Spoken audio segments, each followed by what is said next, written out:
Sir मां customer छा नालो आहे तव्हांजो? समीना। ऐं छा मसलो आहे तव्हांजो? मूंसां मसलो इहो आहे त RJM sir Fayaz Memon RJM मूंसां नाजाइज़ी कई आहे। तव्हांखे छा थो चए? नाजाइज़ी कहिड़े क़िस्म जी नाजाइज़ी? छा कयो अथई? पहिरियां मूं ॾे मैसेज कंदो हुयो, मां मैसेजनि जो रिप्लाई न ॾींदी हुअमि, मूंखे घुराए ऑफिस में टॉर्चर कंदो, चवंदो मूंसां सेट थियो, मूंसां दोस्ती रखो। मूंखे चई मां तव्हांखे जॉब था कढंदमि ऐं मां तव्हांजे ख़िलाफ़ु 10 माण्हू वठी तव्हांखे बदनाम कंदमि, तव्हां ग़रीब जी धीउ आहियो, कमाइण वारी बि तूं आहे, तो केतिरो बदनाम कंदमि जो सॼो मुल्क माना सॼे मुल्क में ख़्वार कंदमि। पोइ मां हा जी में मैसेज रिप्लाई ॾियांसि त 2-3 ॾींहं गुज़रिया, मूंखे घुराए मूंखे चई त मूंसां गॾु हल, किथे हल, मां तोसां गॾु वेहण थो चाहियां की को होटल में। मां पोइ इहा ॻाल्हि मथे ताईं पहुचाई, मां पंहिंजे टीम मेंबरनि खे दांह ॾिनी, पोइ उन्हनि कुझु बि न कयो, पर मां मथे हेड ऑफिस ताईं ॻाल्हि पहुचाई आहे। अॼु उहे आया, मां उन्हनि सां मिली चुकी आहियां, पर मुंहिंजो इंसाफ़ न थियो आहे, मूंखे नौकिरी ते वापसि न रखियो वियो ऐं उनखे कढियो न वियो आहे। तव्हां हिते कहिड़ी तव्हांखे माना जॉब डेज़िग्नेशन कहिड़ी ऐं घणो अर्सो थियो तव्हां कमु कयो आहे? मूंखे 10 महीना थी विया आहिनि। 10 महीना थिया आहिनि? जी।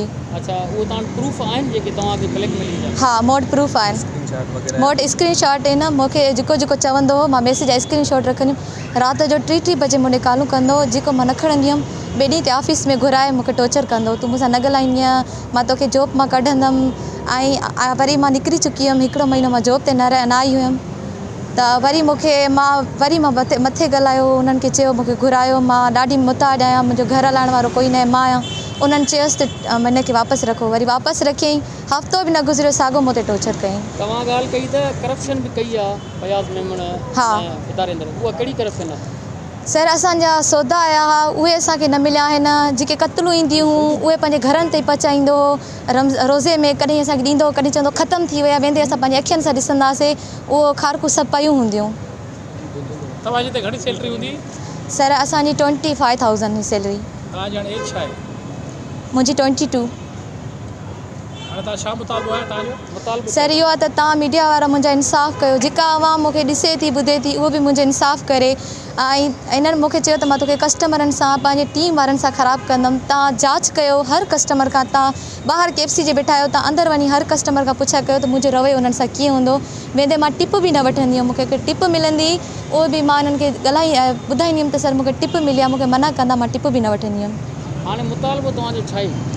मूंखे इंसाफ़ खपे ऐं हिनखे सज़ा खपे। सर फयाज़ मेमून खे सज़ा ॾियणु घुरिजे। आरजेएम मां नथी चाहियां त जीअं मूंसां थियो आहे, मूंखे ब्लैकमेल करे इन टॉर्चर कयो आहे, त कीअं ॿी न्याणी सां थिए, छो त हिते ॿियूं बि न्याणियूं कमु थियूं कनि, कुझु खे टॉर्चर करे कढे वियो आहे। उहे न्याणियूं पंहिंजी जॉब पंहिंजी इज़त बचाइण जे चकर में निकिरी वियूं आहिनि, पर मां मजबूर हुयमि। मां चवां पई मुंहिंजो घर में कोई कमाइण वारो न आहे, इन जे करे मां हिन टॉर्चर बर्दाश्त कयां पई। पर हाणे इहो ई आहे त तव्हां मूंखे इंसाफ़ ॾियारो। ACR वारा आया, मां उन्हनि खे ॿुधायो, पर उहे कुझु बि उहे चवनि था कंदासीं हफ़्तो 2 हफ़्ता। मां मंझंदि आई हुअमि, मां उन्हनि सां मिली चुकी आहियां, उन्हनि जो कोड आयो न आहे। मां नथी चवां त KFC सॼी ब्रांड ख़राबु आहे। तव्हां छा ॻाल्हायो, छा चयो उन्हनि तव्हांखे? उन्होंने मूंखे चयो त हम आपको जॉब पे नहीं रख सकते क्योंकि आपके खिलाफ़ इसने सबूत इकट्ठा किए हुए और इन टीम मेंबरनि खे टॉर्चर करे, जीअं मूंखे टॉर्चर कंदो मां तोखे जॉब था कढंदमि, टीम मेंबरनि खे टॉर्चर करे मुंहिंजे ख़िलाफ़ु लिखायो अथई त माना हिन छोकिरी जो रवैयो सुठो न आहे, असां सां तवाई में ॻाल्हाए थी। ऐं हिकिड़े टीम मेंबर खे टॉर्चर कयो थी, मूं वटि उनजी आवाज़ रिकॉर्डिंग पई आहे, उन मूंसां ॻाल्हाए मूंखां माफ़ी वरिती आहे ऐं उन चयो आहे त मूंखे ऑफिस में घुराए मूंखे टॉर्चर कयो त मां तोखे कढंदमि। हुन सां थियो आहे, पंहिंजी नौकिरी बचाइण लाइ तूं लिखी ॾे। घर में घणा भाती आहिनि, वॾा भाइर केतिरा आहिनि, या वालिद साहब तव्हां छा कंदो? बैकग्राउंड थोरो फैमिली बैकग्राउंड। मुंहिंजो वालिद साहबु बीमार हूंदो आहे, असल में ड्राइवरिंग कंदो आहे, कॾहिं ड्राइवरिंग ते वेंदो आहे, कॾहिं न वेंदो आहे।